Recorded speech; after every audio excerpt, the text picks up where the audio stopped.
Female Food Heroes is an Oxfam initiative to support female food producers in Tanzania, and I recently had the pleasure of going with Oxfam Ireland to see what this project is all about.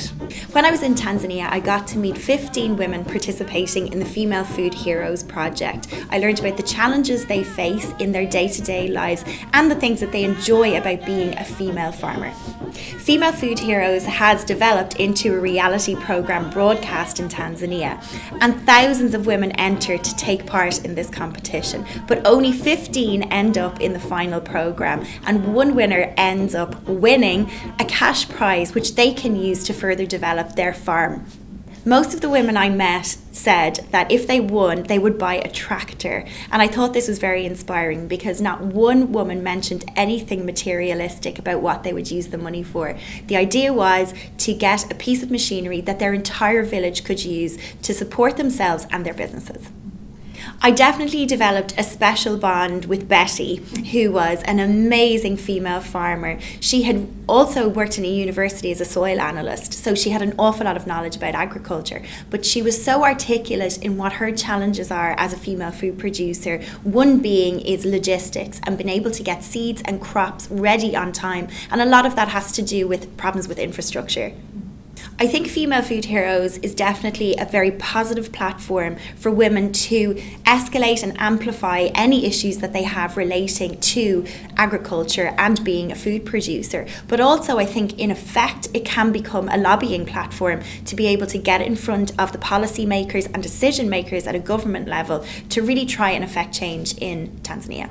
I made my Tanzanian reality television debut in 3 episodes of Female Food Heroes in front of an audience of millions. But what I got to do was share my own experiences with the women, what I do here, how it impacts my life, the things that I like makeup and fashion. And actually it turned out when we got down to it, they love those things too. They just don't have an awful lot of time to enjoy themselves. So I reiterated the important time to just take 5 minutes out in your day, think about yourself, and that was something I think we all agreed on. I brought the women makeup bags full of some lovely things that I like lipsticks and mascaras, the things that they may not be able to either afford or have access to. I even brought them sunglasses, which is definitely very practical under that Tanzanian sunshine.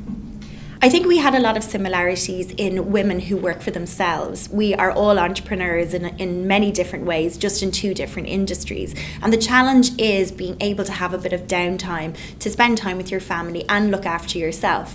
And I think one common issue we had was working nearly 7 days a week to sustain our businesses and sustain what we do. But that we did recognise the importance of having that little bit of time to ourselves just to rejuvenate. I think they accept their challenges with great might and great force.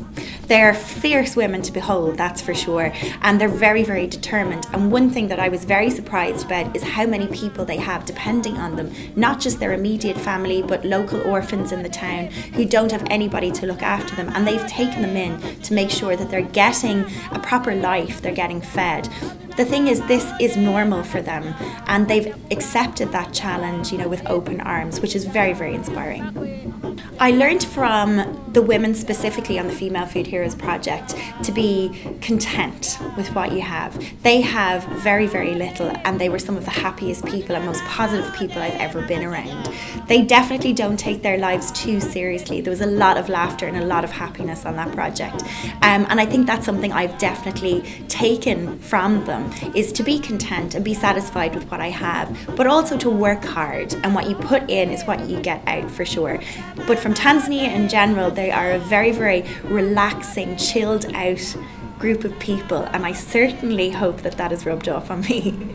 I think Female Food Heroes has had a positive impact on Tanzanian women in general, because so many people have entered the competition and only 15 got to go through. But I think even in terms of what they learned on a day-to-day basis, some of the women said that they learned technical skills that they didn't have before. Some of them keep animals, they didn't know how to care for them. Even how to milk a goat was a simple a task that some of the women didn't know how to do. But I also learned that they learned from each other. There was a lot of skill sharing too. Highlight of my trip was being part of a project that I had no concept of how it worked. I had no concept of a different culture, and I think the highlight was being very, very much immersed in that project through taking part in tasks, from being in front of the camera to sitting down and meeting the women, but also seeing them take part in that. And I think the highlight was more a reward to actually just say that I was part of something like that. I think in general, it's very hard to kind of pinpoint one specific moment, but I think it was more holistic a thing for me. I had no concept of what these women did on a day-to-day basis. Some of them have small farms, some of them have huge farms that are absolutely, hundreds and hundreds of hectares that they manage with their families every day. And I had no idea of the work and the labour that they put in to manage their farms, and that they're trying to grow their businesses as well. They want to sell to markets. They don't just want to support their families. They want to be business women. And I had no idea of the ambition that they would have to do that, and I think that's something we definitely had in common. I think I was very surprised at how powerful a role women have in the family unit, that they are definitely the ones who drive what their family do to make income. They're big decision makers, they're leaders, and I was very, very surprised at that. I think I definitely had a preconception that it would be a male dominant role in families, but not in Tanzania. It's definitely a role reversal. A lot of the women spoke how they wanted their children to have the best education available, and a lot of them also spoke of the fact that they're putting a lot of money into sending their children to boarding school so that they will have more opportunities than they might have had when they were growing up. And that was the number one priority for any of the women who had children, that they were providing opportunities for them to ensure that they got the best education and be able to thrive. I think I want to tell them that they're amazing female entrepreneurs. What they are doing is so important for their individual regions. They're providing for their own villages where government isn't necessarily doing that for them. So they're really taking hold of generating business in their own areas. And I think if I'm delivering a message back, it's that if we support them through funding and through awareness of what they're doing, we'll be able to help them overcome the challenges such as logistics, to make sure that they're providing what they can, that they're enjoying themselves as well, but also that their entire region will have a better quality of life.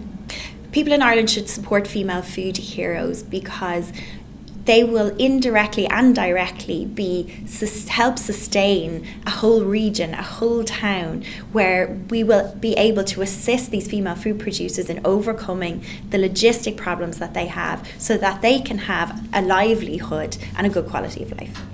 When Maria won, she actually collapsed with shock, and I think once she kind of, gained a sense, I suppose, of calm again, she was elated. She just couldn't believe it, and she was one of the people who had said, I'm going to buy a tractor, and just seeing, her realise that she can now do that, was a really amazing experience.